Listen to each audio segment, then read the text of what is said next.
आज हम आपको बताएंगे गर्मियों में चूज़ा कैसे तैयार किया जा सकता है।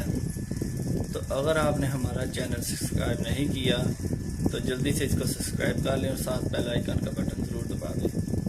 तो इससे आपको जो भी पोल्ट्री से रिलेटेड वीडियो है वो आपको वसूल हो जाएगी। तो आज हम आपको मुख्तसर सी वीडियो में बताते हैं कि गर्मियों में फ्लॉक को कैसे बेहतर FCR ली जा सकती है। तो आपने सबसे पहले करना ये है, अगर आपका चूज़ा आ जाता है तो आपको मकई का दलिया जो होता है, मकई दली हुई जो वो अगर आपको मिल जाए तो वो सबसे बेहतर है। मकई मिल जाती है तो आप उस मकई को जो है छिड़काव कर सकते हैं नीचे या ट्रेयों के अंदर डाल सकते हैं थोड़ी थोड़ी मकई। अगर आपके मिसाल हम दे देते हैं 1000 ब्रीड के लिए आपको 1 किलो मकई चाहिए जो कि कुछ देर के लिए देनी है चूज़े को। उसके बाद अगर आप देना चाहते हैं तो एनरोफ्लासिन भी दे सकते हैं। एनरोफ्लासिन से ये है कि आपके चूज़े की जो योग वगैरह होती है वो जल्दी से हल हो जाती है, तो बाद में मसला नहीं बनता। उसके बाद आपने करना है कि चूज़े का टेम्परेचर जो है 32 से 33 के दरमियान रखना है, इससे ज़्यादा ना हो इससे कम भी ना हो। इसको ज़रा आप अगर हैंडल कर लें तो आपका फ्लॉक एंड तक जो है बहुत ही अच्छी तरीके से पलता है, बीमारियों से बचा रहता है, बीमारियों से महफूज रहता है।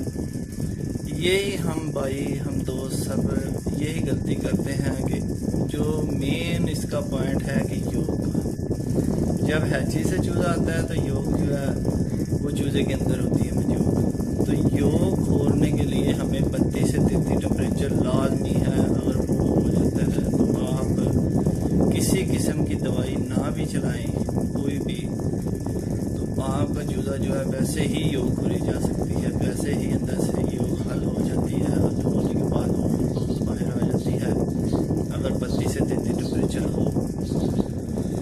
आपको मुख्तसर सी बात बताते हैं, 5 दिन के चूज़े को NDIP का कोर्स ज़रूर कराएं, 4 दिन के भी करा सकते हैं। स्टार्ट आते सार NDIP की स्प्रे ज़रूर करें चूज़े के ऊपर, चाहे वो डब्बों में है चाहे वो टोकरियों में है। उसके बाद आपने करना क्या है, 5 दिन के बाद चूज़े को विटामिन C ज़रूर देना है। विटामिन C एक अहम किरदार है। कहते हैं कि विटामिन C देने से CRD बन जाती है, सांस की बीमारी जिसको हम कहते हैं, लेकिन ऐसा कुछ नहीं है। अगर आप तरीके के साथ कोर्स करवाएंगे तो कुछ भी नहीं होगा। तो आप लोगों ने विटामिन C या एडक वगैरह जो भी है ये देना है। उसके बाद आपने 11 दिन के चूज़े को दूध, चीनी, डिस्प्रिन, स्टार्च का शरबत, ये 4 चीज़ें मिक्स करके देनी है।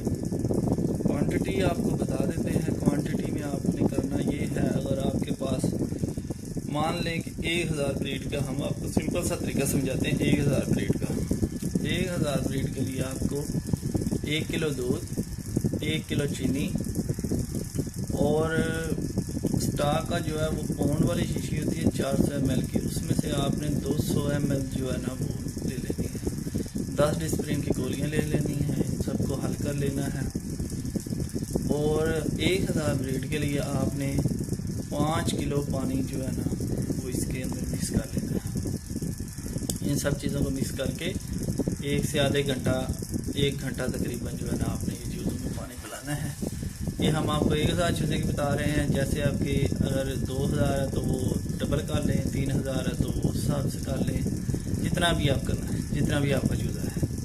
तो इस हिसाब से 1000 के हिसाब से जितनी आपको बताएंगे चीज़ें उतनी ज़्यादा कर सकते हैं आप। तो उसके बाद अगले दिन 13वां दिन आ जाता है। 13वें दिन जो है ना इसको गम्बोरों का कोर्स कराएं। उसके बाद आप गम्बोरों के फौरी बाद जो है लाजमी 1 या 2 दिन या 3 दिन के लिए जो है ना कोई भी आपको जो सांस की बीमारियों की अच्छी दवा आपके इलाके में चल रही है, हमारे इलाके में तो खैर मैं तो एनरोफ्लासिन देता हूँ, और आपके इलाके में और कोई है तो वो आप दे सकते हैं, तो ज़रूर दीजिएगा। तो उसके बाद आपने रेगुलरली डेली 1 विटामिन C का पानी ज़रूर देना है। अभी जिस लिहाज से गर्मी है, तो आने वाले दिनों में हम आपको जब ज़्यादा गर्मी हो जाएगी, मई, जून, जुलाई, अगस्त में, तो फिर हम आपको उसका भी बताएंगे हल। वो भी बहुत सिंपल सा है और सादा सा है। बजाय आप इन डॉक्टरों के या दूसरी तीसरी कंपनियों के प्रोडक्ट इस्तेमाल करते हैं, बहुत ज़्यादा महंगे भी हैं वो, तो लेकिन नहीं, आप सादा सा तरीका यूज़ करें, उसके रिज़ल्ट भी अच्छा आएगा, सेहत भी अच्छी आएगी। तो हम आपको बाकी कल को बताएंगे दूसरी वीडियो में कि सेमी कंट्रोल ओपन फार्म को कैसे किया जा सकता है। तो फिलहाल जी, ओपन फार्म को आप सेमी कंट्रोल कैसे कर सकते हैं, इसकी बाकायदा पूरी वीडियो मैंने खुद किया हुआ है। मैं आपको कल को इस वीडियो में बताऊंगा और दिखाऊंगा कि ये कैसे किया है और कितना खर्चा आया है, इस पर कितनी लागत आई है, ये सब कुछ आपको कल को बताएंगे। और इजी सा काम है, अगर आप भी कर लें। आप छोटे कारोबार, छोटे फार्मर, छोटे जितने भी ये काम करने वाले हैं, गर्मियों से बहुत ज़्यादा परेशान हैं और गर्मियों में जो है ना माल पालना भी बहुत मुश्किल है। तो आपको इसकी बाकायदा पूरी डिटेल हम जो है ना अपनी अगली वीडियो में देंगे। तो आपने हमारी अगली वीडियो लाजमी देखनी है, उसमें हम आपको पूरी तरह बताएंगे कि फार्म कैसे कंट्रोल किया है हमने। ओपन फार्म है हमारा और उसको हमने कैसे सेमी कंट्रोल किया है, और गर्मियों में किसी किस्म का मसला नहीं है। और FCR सर्दी से भी ज़्यादा बेहतर है।